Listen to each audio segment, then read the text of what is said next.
चलती ट्रेन से युवक को धक्का देने का मामला। रेलवे और पुलिस अफसरों को दी आधी अधूरी जानकारी।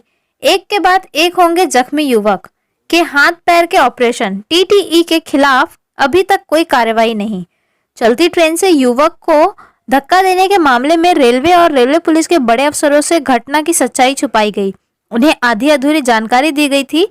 अपाहिज हुए युवक और उसके माता पिता ने प्रशासन से न्याय की गुहार की है।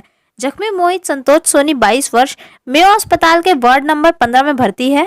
संभवतः बुधवार को उसका ऑपरेशन होने वाला है। उसके बाद उसका दूसरा ऑपरेशन होगा। घटना में मोहित के हाथ व पैर फ्रैक्चर हो गए हैं। यह है मामला। सही बोल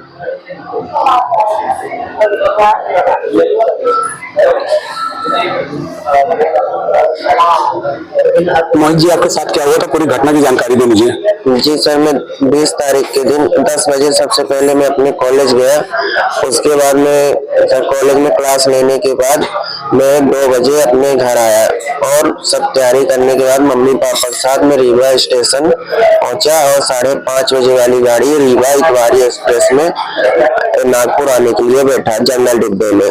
वहां से हम लोग भंडारा तक आए और भंडारा से उतर भंडारा में वो गाड़ी 3-4 घंटे लेट थी, ऐसा हमें सुनने को मिला, जिससे कोल्हापुर जाने वाली महाराष्ट्र एक्सप्रेस गाड़ी नागपुर मेन सिटी जाने वाली थी।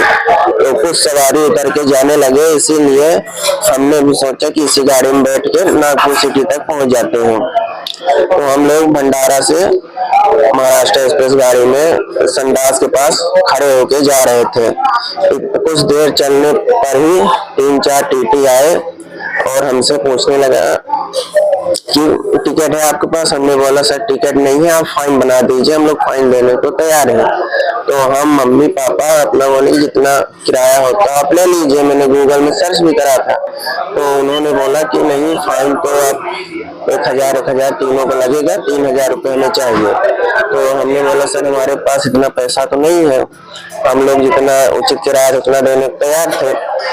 पर उन्होंने कुछ नहीं सुना और हमारे पापा से बातचीत होने लगी, जिसके बाद ये बातचीत बहस और लड़ाई झगड़े में बदल गई। कम से कम ये 10-15 मिनट तक बहस चला। उसके बाद करण पटले और सेसु बाबू, उसके साथ एक और था जिसमें करण पटले और एक उसका साथी मुझे एसी डिब्बे के अंदर ही अंदर ले जाकर, जहाँ पास कोई भी सवारी नहीं थी, सुनसान पाके मुझे एक तमाचा मारा, गाली गलौज दिया और मुझे कॉलर पकड़ के मुझे धक्का दे दिया गेट के बाहर चलती हुई ट्रेन में, जिससे मेरे पैर में हड्डियां टूट गई और हाथ में फ्रैक्चर हो गया था। जो अभी उसके बाद मम्मी पापा जब कामटी में स्टेशन में उतरे तो मम्मी पापा मुझे ढूंढने लगे और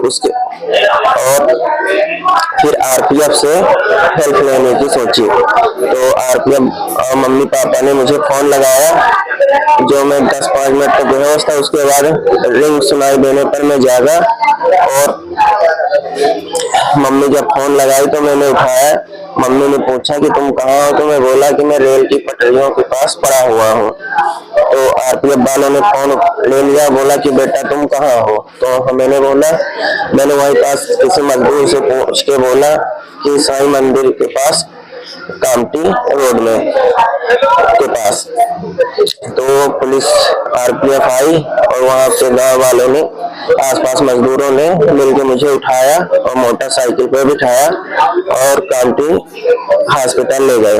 जहां पर पहुंचने के बाद वहां के डॉक्टरों ने बोला कि ये सीरियस मामला है, हम इस पे इन्वॉल्व नहीं होंगे, आपको बड़ी हॉस्पिटल में शिफ्ट किया जाएगा। जिसके 1 घंटे बाद 108 एम्बुलेंस आई और मुझे मेयो हॉस्पिटल लाया गया, जिससे कैजुअलिटी में मुझे देखा गया, मेरा एक्सरे हुआ, जहां बड़े डॉक्टर न होने के कारण मैं एडमिट नहीं हो पाया। उसके बाद मैं आता रहा और फिर एक सिटी स्कैन हुआ, जिसकी रिपोर्ट सर ने देखी और बोला कि इसे एडमिट करना पड़ेगा। और मैंने 21 तारीख को बयान आरजीआरपी वालों को दिया था और मैंने एफआईआर की कॉपी मांगा, पर उन्होंने नहीं दिया। बोला कि कुछ ले दे के मामला सुलझा देते हैं। उन्होंने मुझे समझौते के लिए 23 तारीख को अपने थाने बुलाया जहां की सीसीटीवी कैमरे में हमारी बातचीत 2 बजे से लगभग रात के 8 बजे तक की रिकॉर्ड हुई होगी। और वो शेषु बाबू करण पटले भी वहां आया लगभग 4-5 बजे। उन्होंने हमारे पैर हाथ जोड़े और पैसे का प्रलोभन देने लगे, और जिसके कारण मैंने पैसे का प्रलोभन लेने से मना कर दिया। और मैंने बोला कि इसकी मुझे कोर्ट जाना है, मुझे न्याय चाहिए।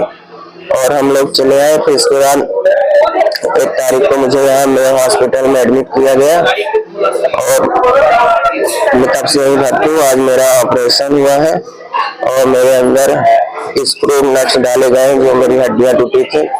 और सर ने बोला हाथ के लिए अभी एक्सरे होगा, अगर ठीक हो जाता है ठीक है, नहीं एक्सरे होगा तो आगे की कार्रवाई होगी। अभी इलाज आपका चालू है? किसका इलाज अभी चालू है सर। इसके लिए मुझे मदद चाहिए, हमारे पास पैसे भी नहीं है। रेलवे की तरफ से अभी आपको कोई मदद नहीं हमें मिली? रेलवे की तरफ से कोई मदद नहीं मिली।